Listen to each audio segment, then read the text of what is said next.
الحمد لله رب العالمين. أشهد أن لا إله إلا الله وحده لا شريك له، وأشهد أن سيدنا ومولانا محمدا عبده ورسوله صلى الله تبارك وتعالى عليه وعلى آله وأصحابه وذرياته أجمعين. أما بعد، فأعوذ بالله من الشيطان الرجيم. بسم الله الرحمن الرحيم. كل نفس ذائقة الموت ثم إلى ربكم ترجعون. صدق الله مولانا العلي العظيم. محترم سامعین، آج ہمارے لیے بہت ہی غم اور افسوس کا دن ہے کہ ہمارے انتہائی مخلص اور وفادار دوست اور رفیق حضرت مولانا معز الدین صاحب رحمۃ اللہ علیہ اس دار فانی سے دار بقا کی طرف رحلت فرما گئے. انا للہ و انا الیہ راجعون. مولانا سے ہماری رفاقت کا زمانہ تقریباً 35-36 سال تک محیط ہے. دارالعلوم دیوبند میں وہ ہم سے 1 سال آگے رہے، لیکن اللہ تبارک و تعالی نے ایسے اسباب پیدا فرمائے کہ طالب علمی کے زمانے میں بھی اور اس کے بعد بھی ہم لوگ آپس میں مل جل کر کے جو بھی اللہ نے توفیق دی دینی اور علمی خدمات میں آپس میں تعاون کے ساتھ لگے رہے. دارالعلوم دیوبند میں مدنی دارالمطالعہ ایک عظیم انجمن ہے اور اہم لائبریری ہے جس سے وابستہ ہو کر طلباء اپنی تحریری اور تقریری صلاحیتوں کو اجاگر کرتے ہیں. تو حسن اتفاق یہ ہوا کہ مولانا معز الدین صاحب کو مدنی دارالمطالعہ کا ناظم بنایا گیا، اور انہوں نے بلا شبہ یہ کہنے میں کوئی مبالغہ نہیں ہے کہ مدنی دارالمطالعہ کو واقعتاً دارالمطالعہ بنانے میں اپنی ساری توانائیاں صرف کر دیں. تمام کتابوں کا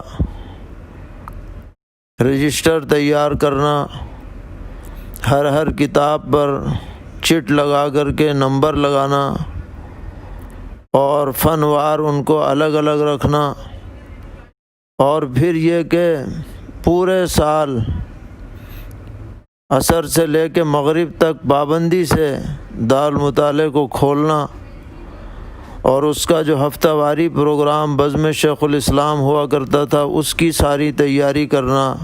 جمعہ کے دن جمعہ کی نماز کے بعد اس کے مختلف حلقے لگا کرتے تھے. تو ان تمام امور میں ان کے ساتھ کام کرنے کا موقع ملا.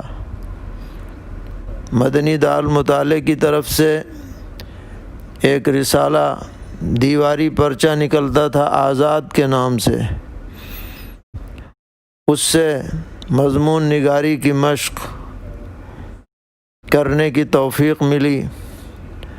وہ زمانہ تھا جب ایران میں خمینی کی تحریک چل رہی تھی اور اس کے طرف سے بہت سی گمراہی کی باتیں عام کی جا رہی تھیں، تو ہمیں یاد ہے کہ اس دور میں ہم نے مل کر باقاعدہ آزاد کا فتنہ خمینیت نمبر نکالا، جو یہ کہا جائے تو غلط نہ ہوگا کہ وہ ہم لوگوں کی مطبوعہ پہلی کاوش تھی۔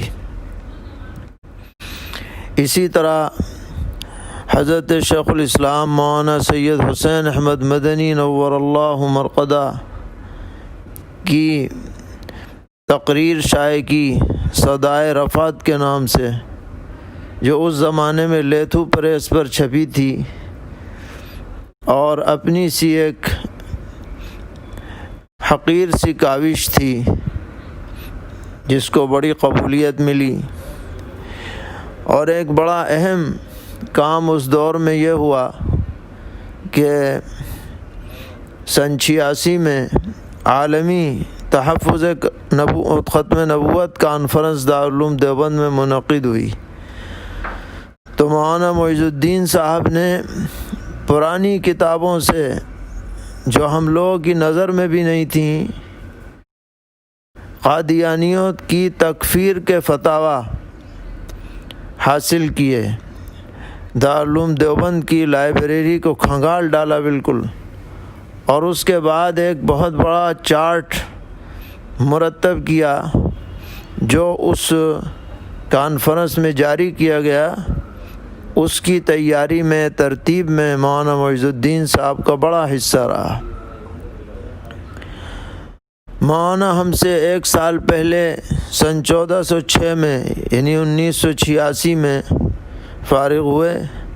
اس کے بعد 1 سال وہ معین مدرس رہے دارالعلوم دیوبند میں، اور جب امارت شریعہ قائم ہوئی، امارت شریعہ ہند، اور امیر الہند حضرت مولانا حبیب الرحمن صاحب محدث اعظمی رحمۃ اللہ علیہ اس کے پہلے امیر بنائے گئے، اور حضرت فدائے ملت رحمۃ اللہ علیہ نائب امیر منتخب ہوئے، تو دہلی کے اندر امارت شریعہ کے دفتر کو منظم انداز میں چلانے کے لیے اکابر کی نگاہ حضرت مولانا معیز الدین صاحب پر پڑی، لیکن چونکہ آپ علمی آدمی تھے اس لیے آپ نے یہ خواہش کی کہ میں جمعیت کے دفتر میں اسی صورت میں رہوں گا جبکہ میرے لیے تدریسی خدمت کا بھی موقع فراہم کیا جائے۔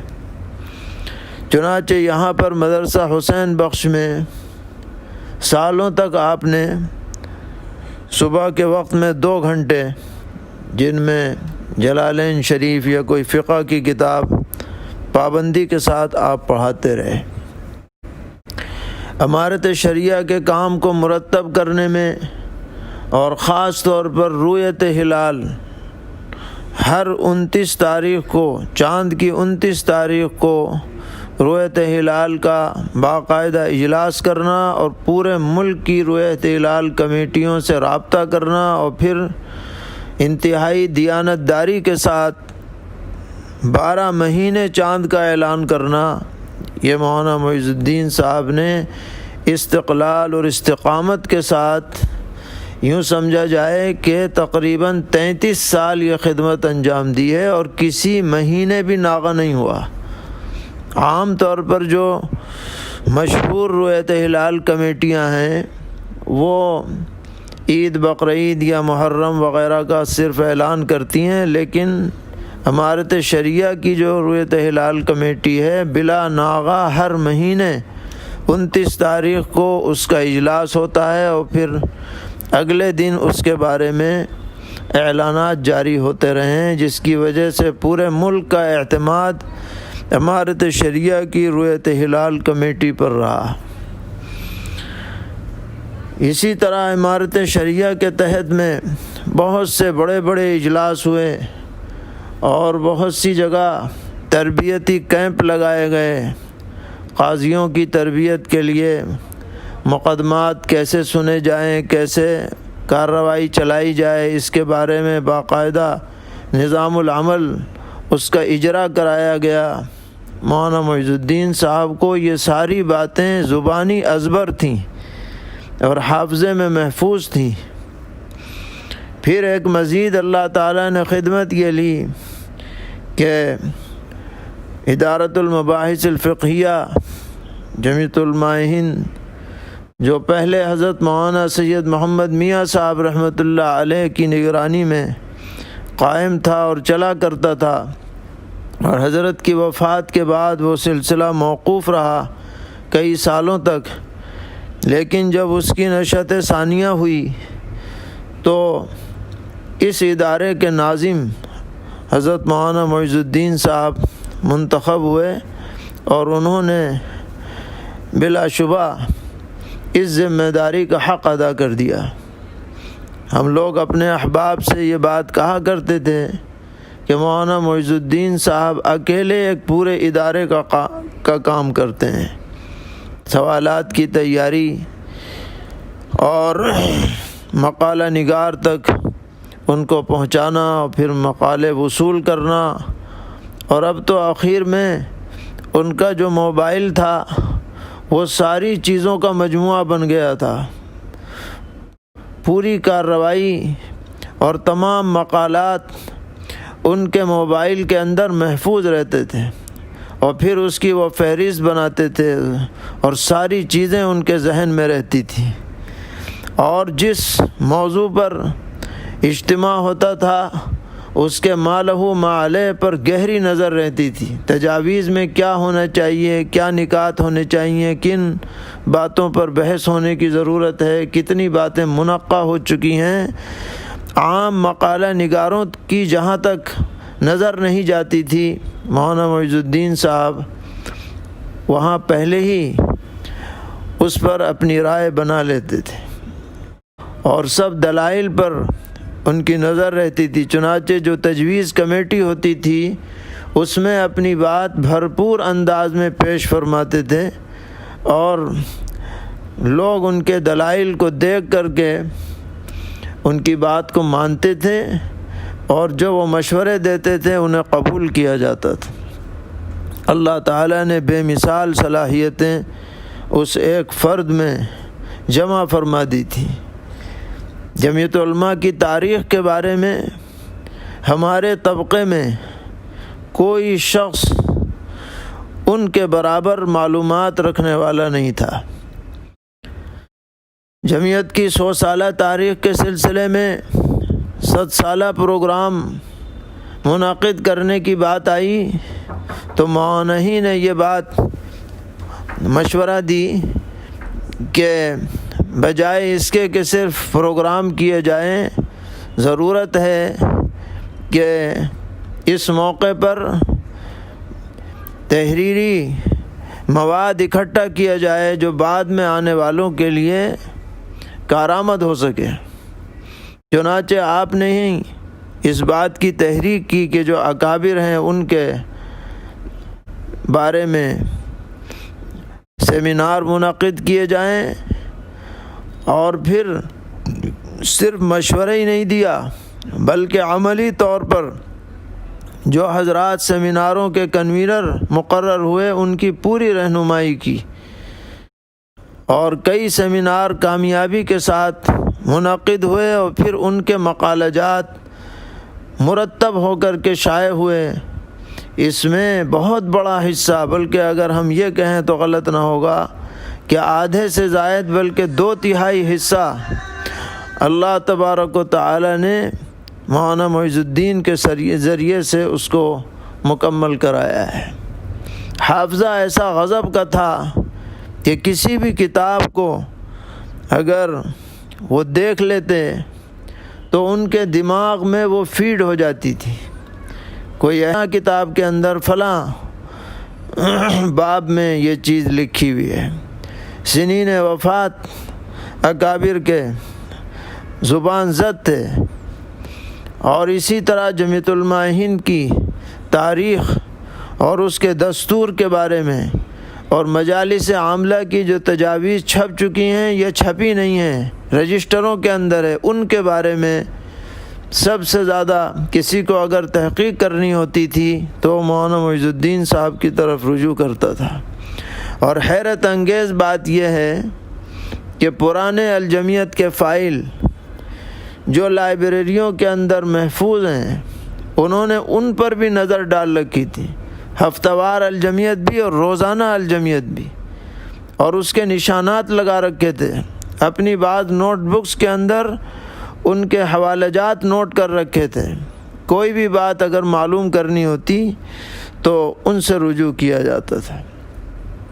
ہم جب مدرسہ شاہی چلے گئے اور حضرت مولانا سید رشید الدین حمیدی رحمۃ اللہ علیہ نے مکلف کیا کہ ندائے شاہی کا تاریخ شاہی نمبر نکالا جائے، تو ہمیں تو اس طرح کی چیزوں کا کوئی خاص تجربہ بھی نہیں تھا۔ شروع کا معاملہ سن 1992 کی بات ہے، لیکن اس میں ہمارے سب سے بڑے معاون جو بنے وہ مولانا معیز الدین صاحب تھے۔ حوالہ جات، مواد اکٹھا کرانے میں، شخصیات کے بارے میں معلومات فراہم کرنے میں انہوں نے جو اپنے سے ہو سکا اس میں کوئی دریغ نہیں کیا۔ پھر اس زمانے میں کمپیوٹر کا زیادہ تر رواج نہیں تھا، یہ ان پیج شاہکار کے نام سے شروع میں کمپیوٹر آیا تھا، اور وہ نمبر ہمیں شائع کرنا تھا، اس کا وقت بہت محدود تھا، غالباً 1 مہینہ یا 15 دن رہ گئے تھے، اور 700-750 صفحے کا وہ تیار کرنا، مواد مہیا تھا لیکن کتابت نہیں تھی۔ تو ہم لوگ یہاں پر آتے تھے، دہلی میں آئے، اور یہ ہیرالڈ ہاؤس جو جمعیت کے پیچھے بلڈنگ ہے، یہاں ایک اخبار کا دفتر تھا، اس میں مولوی عبدالاحد بھاگلپوری جو اس وقت راشٹریہ سہارا میں ہیں، یہ شروع میں کمپیوٹر سیکھ کر آئے تھے، اور دلی میں چند ہی جگہوں میں اردو کی کمپیوٹر کا انتظام تھا۔ تو ہم لوگ راتوں رات یہاں بیٹھتے اور اس کی تصحیح کراتے اور لکھواتے، اور مولانا بھی مسلسل اس میں لگے رہتے تھے۔ اسی طرح ہم نے جب پہلی مرتبہ حج و زیارت نمبر شائع کیا، اس میں بھی پرانے مضامین اکٹھا کرنے میں، مسائل کی تحقیق میں، اور پھر کتابت میں، اور پھر اس کی ڈیزائننگ میں اتنی دلچسپی کا مظاہرہ کیا کہ آج ہم اس کو الفاظ میں بیان نہیں کر سکتے ہیں۔ اللہ تعالیٰ نے عجیب و غریب صفات عطا فرمائیں، اور پھر خلوص اور محبت اور والہانہ تعلق ہمارے پورے خاندان سے۔ ہمارے بچے ان کو بڑے ابی کے نام سے یاد کرتے تھے، اور حضرت والدہ صاحبہ ادام اللہ ظلہ اور حضرت والد صاحب دامت برکاتہم عید کے موقع پر جب ہم لوگوں کے لیے کپڑے بناتے ہیں تو سالوں سے یہ معمول ہے کہ مولانا معیز الدین صاحب ان کی اہلیہ اور بچوں کے لیے بھی اسی طرح انتظام کیا جاتا ہے جیسے کہ ہمارے اور ہمارے بچوں کے لیے کیا جاتا ہے۔ تو ہمارے لیے تو وہ گھر کے ایک فرد کی حیثیت سے تھے۔ اللہ تعالیٰ اس محبت کو، اس خلوص کو ان کے لیے زاد آخرت بنائے، اور ان کے درجات بے حد بلند فرمائے۔ ان کے ہمارے اوپر اتنے احسانات ہیں کہ ہم ان کو الفاظ میں بیان نہیں کر سکتے، بس دعا ہی کرتے ہیں کہ اللہ تعالیٰ ان کو کروڑ جنت نصیب فرمائے، ان کے درجات بے حد بلند فرمائے، ان کے حسنات کو بے حد قبول فرمائے، ان کے بچوں کے لیے غیب سے کفالت فرمائے، ان کے ضعیف العمر والدین کو صبر جمیل عطا فرمائے، اور ان کے اس طرح جانے کو ان کے لیے رفع درجات کا ذریعہ بنائے، ان کی اہلیہ کے لیے بھی صبر کے فیصلے فرمائے۔ ایسے افراد وہ جماعت کے لیے بنیاد کے پتھر کی حیثیت رکھتے ہیں۔ جمعیت علماء کے دستور کے سلسلے میں ان کی رائے حرف آخر سمجھی جاتی تھی۔ ایسا معلوم ہوتا تھا ایک ایک حرف ان کی نظر میں ہے، اور تنظیمی اعتبار سے، فکری اعتبار سے ایسا ہم آہنگ اور ہم فکر آدمی ملنا جماعت کے لیے ناممکن نہیں تو مشکل تو بہرحال ہے۔ اسی طرح ان کی ایک خاص خوبی یہ بھی رہی کہ دیانت و امانت کامل درجے کی تھی۔ حساب کتاب میں ایک ایک پیسے کا ہر وقت ان کے پاس ریکارڈ رہتا تھا۔ نہ وہ اپنے اوپر کسی کا رہنے دیتے تھے، نہ دوسرے کا کوئی حق کسی بھی درجے کا ہو، پہلی فرصت میں اس کو ادا کرنے کی فکر کرتے تھے۔ بارہا ایسے مواقع آئے جس سے یہ اندازہ ہوا کہ یہ شخص حساب و کتاب کے اعتبار سے طبقہ علماء میں ایک امتیازی شان رکھتا ہے۔ امارت شریعہ کے اندر ان کا ایک وظیفہ مقرر تھا، لیکن جب انہیں یہ معلوم ہوا کہ اس میں زکوٰۃ کی رقم بھی شامل ہوتی ہے تو انہوں نے سالوں تک اپنا وظیفہ اور اعزازیہ قبول نہیں کیا کہ میں زکوٰۃ کی رقم کو تملیغ کے بعد بھی اپنے اوپر خرچ نہیں کر سکتا ہوں۔ اللہ تعالیٰ نے ان کے لیے غیب سے کمرے میں بیٹھے بیٹھے تجارت کے اسباب فراہم کر دیے تھے۔ لوگ ان سے کتابیں چھپواتے تھے اور وہ فون کے ذریعے سے کاغذ بیچنے والوں سے اور پریس والوں سے اور مکتبے والوں سے، کتب خانے والوں سے رابطہ رکھتے تھے۔ جو بھی معاملہ طے کرتے تھے اس میں 1% بھی ادھر ادھر نہیں ہوتا تھا۔ اللہ نے اسی کے اندر ان کے لیے بے مثال برکتوں کے راستے کھول رکھے تھے، اور بے نیاز آدمی تھے۔ بڑے سے بڑا آدمی کیوں نہ ہو، محض اس کی بڑائی دیکھ کر کے کبھی مرعوب نہیں ہوتے تھے۔ خاص طور پر اصحاب سرمایہ لوگوں سے کوئی انسیت کسی درجے میں نہیں تھی۔ ہر ایک کے ساتھ اس کی حیثیت کے اعتبار سے معاملہ کرتے تھے، اور خودداری اور وزیداری کے ساتھ انہوں نے زندگی گزاری۔ کتابیں جمع کرنے کا تو ایسا شوق تھا کہ آپ ان کے کمرے میں جائیں تو ہر طرف کتابیں کتابیں نظر آتی تھیں۔ پہلے کچھ الماریاں بنوائیں، وہ ناکافی ہو گئیں، پھر اور الماریاں بنائیں، وہ بھی ناکافی ہو گئیں، گٹ کے گٹ لگ گئے کتاب کے، کتابوں کے بیچ میں گویا کہ وہ لیٹتے بیٹھتے تھے۔ ایک مرتبہ ہمیں یاد ہے کہ ان کے کمرے میں کچھ دیر کے لیے حضرت الاستاذ حضرت مولانا ریاست علی صاحب نور اللہ مرقدہ، استاذ حدیث دارالعلوم دیوبند، تشریف لائے۔